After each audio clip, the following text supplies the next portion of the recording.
premier graphique, là, c'est l'évolution de la consommation en volume. Donc, malheureusement, ce n'est pas les quantités, hein, sinon ça serait sympathique. C'est les volumes, c'est-à-dire que c'est une évolution qui tient compte de la qualité des produits qui sont mis sur le marché et donc des variétés qui sont vendues. Alors, vous avez sous les yeux deux courbes, celles qui s'envolent, qui concernent les fruits et légumes transformés, et celles qui ont du mal à décoller, qui concernent les fruits et légumes frais. Mais surtout la courbe des prix qui est intéressante parce qu'elle explique très bien ce qui se passe. Vous voyez que les courbes là qui s'envolent, c'est les courbes des prix. Et les courbes des prix des produits frais. Et les courbes qui baissent sont les courbes des prix des produits transformés.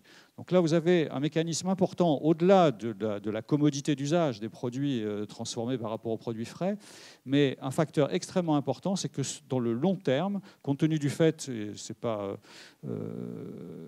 ici que je vais faire un cours sur la productivité dans la transformation des fruits et des légumes, mais il est très clair que là, les processus de production industrielle facilitent cette baisse de prix par rapport aux frais et que l'envol du prix du frais est clairement un obstacle au développement de sa consommation. Vous voyez là, sur 40 ans à peu près, pour les légumes simplement, ils sont 40% plus chers par rapport au niveau général des prix, alors que la conserve est 40% moins chère. C'est pratiquement symétrique. Donc ça veut dire qu'avec un revenu constant en euros, vous pouvez acheter beaucoup plus de transformés et beaucoup moins de frais.